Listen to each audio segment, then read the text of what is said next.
Two distinctive traits especially identify beyond a doubt a strong and dominant character. One trait is contempt for external circumstances, while one is convinced that men ought to respect, to desire, and to pursue only what is moral and right. That men should be subject to nothing, not to another man, not to some disturbing passion, not to fortune. The second trait, when your character has the disposition I outlined just now, is to perform the kinds of service that is significant and most beneficial.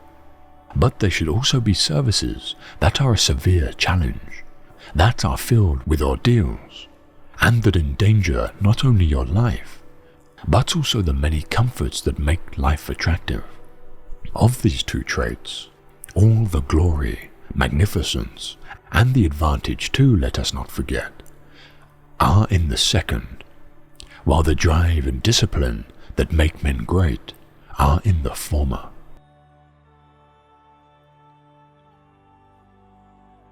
For there is but one essential justice which cements society, and one law which enables this justice. This law is right reason, which is the true rule of all commandments and prohibitions. Whoever neglects this law, whether written or unwritten, is necessarily unjust and wicked.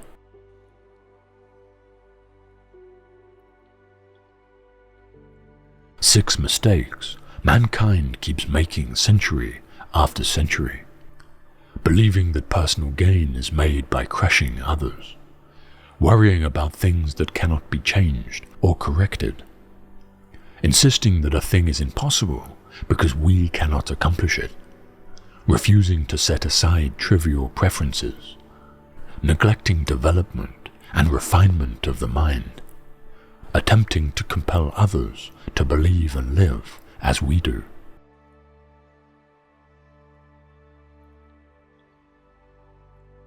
Time obliterates the fictions of opinion and confirms the decisions of nature.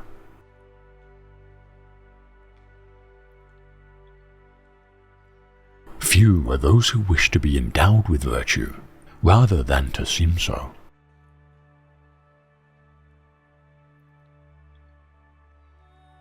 God's law is right reason. When perfectly understood, it is called wisdom. When applied by government in regulating human relations, it is called justice.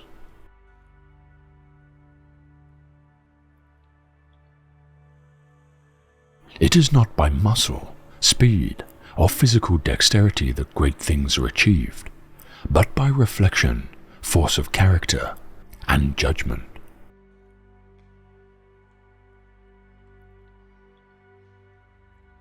A mind without instruction can no more bear fruit than can a field, however fertile, without cultivation.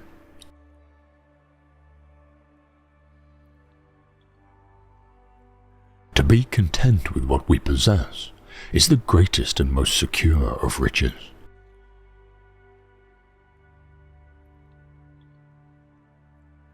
Do not blame Caesar. Blame the people of Rome who have so enthusiastically acclaimed and adored him, and rejoiced in their loss of freedom, and danced in his path, and given him triumphal processions. Blame the people who hail him when he speaks in the forum of the new wonderful good society, which shall now be Rome, interpreted to mean more money, more ease, more security, more living fatally, at the expense of the industrious.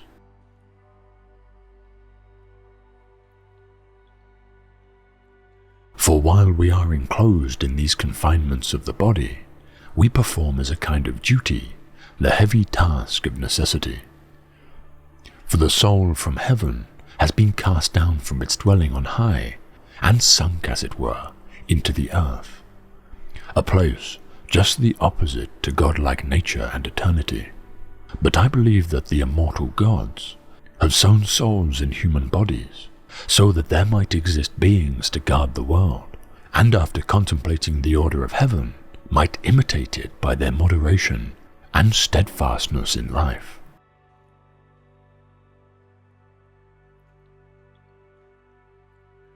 The best armor of old age is a well-spent life preceding it, a life employed in the pursuit of useful knowledge, in honorable actions and the practice of virtue, in which he who labors to improve himself from his youth will in age reap the happiest fruits of them, not only because these never leave a man, not even in the extremest old age, but because a conscience, bearing witness that our life was well spent, together with the remembrance of past good actions, yields an unspeakable comfort to the soul.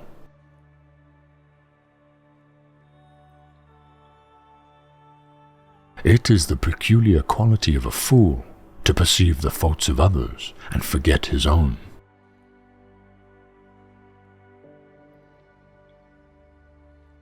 What is morally wrong can never be advantageous, even when it enables you to make some gain that you believe to be to your advantage. The mere act of believing that some wrongful course of action constitutes an advantage is pernicious.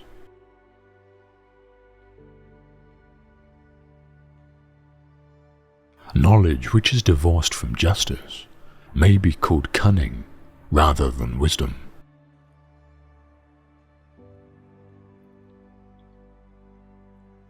It is a great thing to know your vices.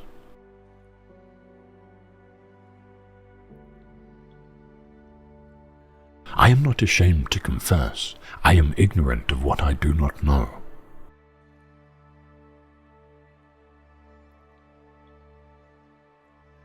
The enemy is within the gates.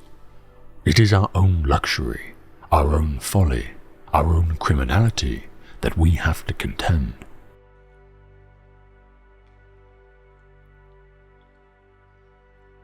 To be ignorant of what occurred before you were born is to remain always a child. For what is the worth of human life unless it is woven into the life of our ancestors by the records of history?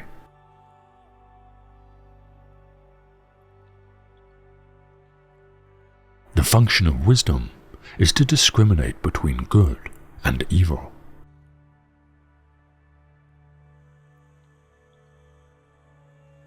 There exists a law not written down anywhere, but inborn in our hearts, a law which comes to us not by training or custom or reading, but by derivation and absorption and adoption from nature itself, a law which has come to us not from theory, but from practice, not by instruction, but by natural intuition.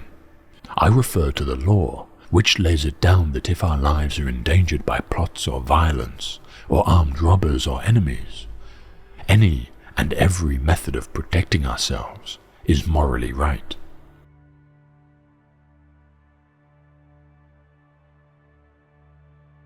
There is, I assure you, a medical art for the soul. It is philosophy, whose aid need not be sought, as in bodily disease, from outside ourselves.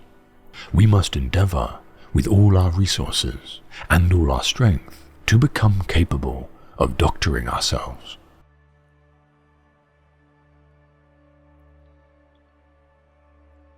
True law is right reason in agreement with nature.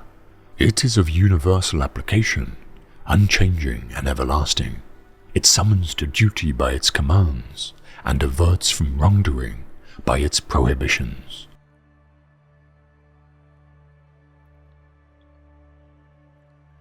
Hours and days and months and years go by, the past returns no more, and what is to be we cannot know. But whatever the time gives us in which we live, we should therefore be content.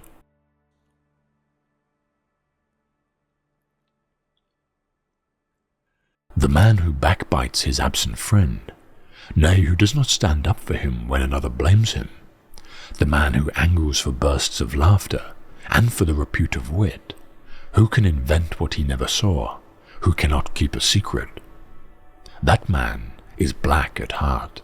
Mark and avoid him.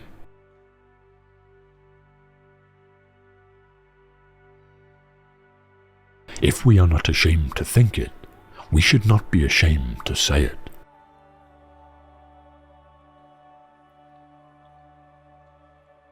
The mind becomes accustomed to things by the habitual sight of them, and neither wonders nor inquires about the reasons for things it sees all the time.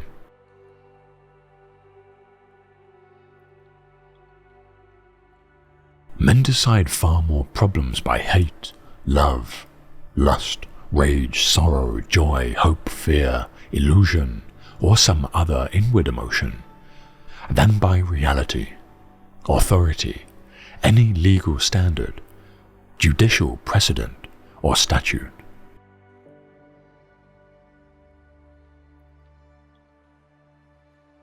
Any man can make mistakes, but only an idiot persists in his error.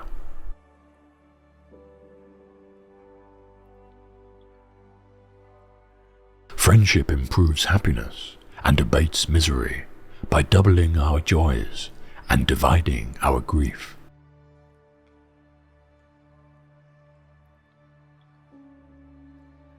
Everyone has the obligation to ponder well his own special traits of character. He must also regulate them adequately and not wonder whether someone else's traits might suit him better. The more definitely his own a man's character is, the better it fits him.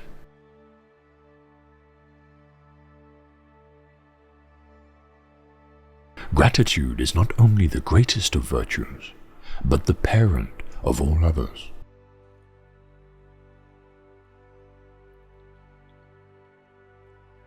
For books are more than books. They are the life, the very heart and core of ages past, the reason why men worked and died, the essence and quintessence of their lives.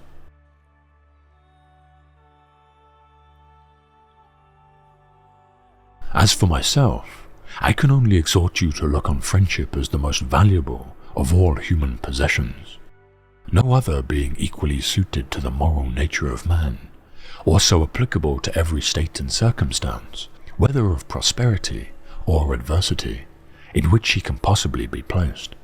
But at the same time, I lay it down as a fundamental axiom: the true friendship can only subsist between those who are animated by the strictest principles of honor and virtue.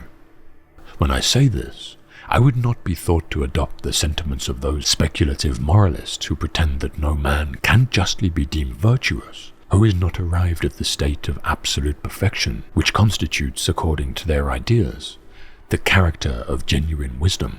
This opinion may appear true perhaps in theory, but is altogether inapplicable to any useful purpose of society, as it supposes a degree of virtue to which no mortal was ever capable of rising.